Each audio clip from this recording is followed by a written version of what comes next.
Example के लिए, अगर आप एक नया वीडियो बनाने जा रहे हैं तो शायद आप खुद से कुछ इस तरह के सवाल पूछ रहे होंगे, मुझे कौन सा वीडियो कैमरा इस्तेमाल करना चाहिए, कहाँ पर इस वीडियो को अपलोड करूंगा, अगर किसी ने इसे देखा नहीं तो क्या होगा, अगर लोगों को ये पसंद नहीं आया तो क्या होगा। पहली बात ये कि लोगों को वो तब नहीं पसंद आएगा जब आप उसे लॉन्च करेंगे। इसीलिए सबसे पहले उस वीडियो को बनाने पर ध्यान दीजिए और ये सोचने पर ज्यादा ध्यान मत दीजिए कि अगर किसी ने उसे नहीं देखा या अगर वो कामयाब नहीं हुआ तो क्या होगा। इसके बाद बहुत बार हम खुद ही अपना ध्यान भटकाने लगते हैं। हम काम करते करते अपना फोन चेक करने लगते हैं या फिर अपने टेबल से उठकर कुछ खाने के इंतजाम करने लगते हैं। अगर आप इस तरह से खुद को हर 15 मिनट पर डिस्टर्ब करेंगे तो आप अपनी मंजिल पर कभी नहीं पहुंचेंगे। अंत में सब कुछ सही होने का इंतजार मत कीजिए। अगर आप एक परफेक्ट स्टूडियो तैयार करने का इंतजार कर रहे हैं तो आप आज के काम को कल पर टाल रहे हैं। ये जरूरी नहीं है कि आप दुनिया भर के सबसे बेहतरीन इक्विपमेंट से शुरू करेंगे तो ही कामयाब होंगे। दुनिया के सबसे कामयाब लेखक एक नोटबुक पर पेन से लिखा करते थे और विंसेंट वैन गो अक्सर सिर्फ 6 रंगों का इस्तेमाल करते थे। इसीलिए आपके पास जो भी है उसी से शुरुआत कीजिए। सब कुछ परफेक्ट होने का इंतजार मत कीजिए। तीसरा सबक, अगर आप कुछ नया बना रहे हैं तो आपके दोस्त आपको वो फीडबैक नहीं दे पाएंगे जिसकी आपको जरूरत है। कभी कभी आपके साथ ऐसा होगा कि आप कुछ बिल्कुल नया बनाएंगे और आपके दोस्त आपको वो फीडबैक नहीं दे पाएंगे जिसकी आपको जरूरत है।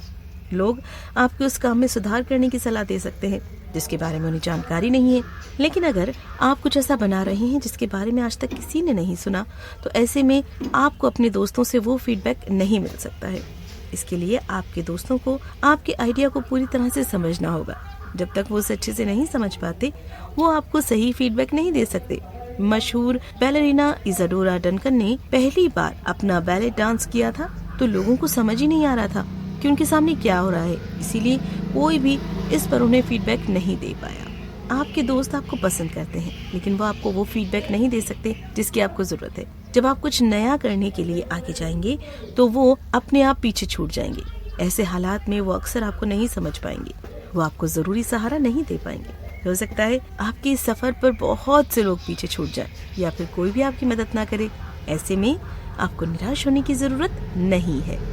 चौथा सबक, अपनी कला को अपने रंग में रंगिए। बहुत बार हम इस ख्याल में डूब जाते हैं कि इस समय क्या ट्रेंड चल रहा है और लोगों को क्या पसंद आ रहा है।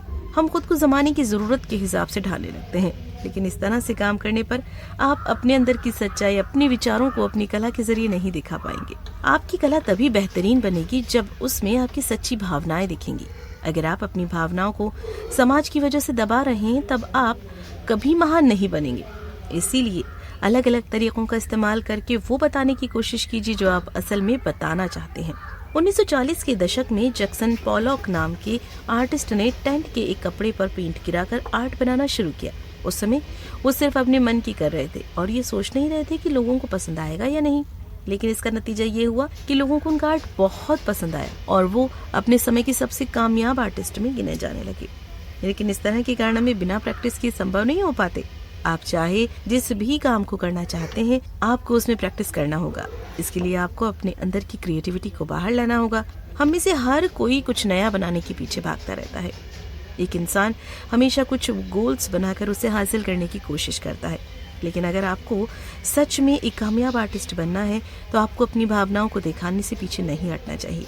आपको खुद के साथ ईमानदारी दिखाकर वो करना चाहिए जो आप असल में हैं। 5वां सबक, आर्ट से कभी कभी आपको पैसे नहीं मिलेंगे, इसीलिए आपको एक नौकरी की खोज करनी होगी। अपने पैशन के पीछे भागना अच्छी और मजेदार बात तो लगती है, लेकिन ऐसा नहीं है कि आपको तुरंत ही उससे पैसा मिलने लगे। इसके लिए आपको एक नौकरी की जरूरत होगी जिससे आपका खर्च चल सके। आपको किसी तरह से अपना पेट भरने का इंतजाम करना होगा। अब या तो ये पैसा आपको आपकी विरासत में मिला हो या फिर आप कहीं से कोई काम खोजिए। साथ ही खुद से ईमानदारी दिखाते हुए ये सवाल पूछिए कि क्या आर्ट आपको इतने पैसे दे सकता है जिससे आपका खर्च चल सके।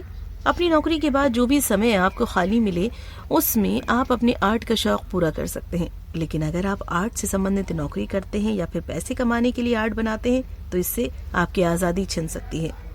ऐसा करने से आप वो आर्ट नहीं बनाएंगे जो आप बनाना चाहते हैं, बल्कि वो आर्ट बनाएंगे जो लोग खरीदना चाहते हैं। इससे आपके एक्सपेरिमेंट करने की आजादी छिन जाएगी और आप नए तरीके नहीं अपना पाएंगे।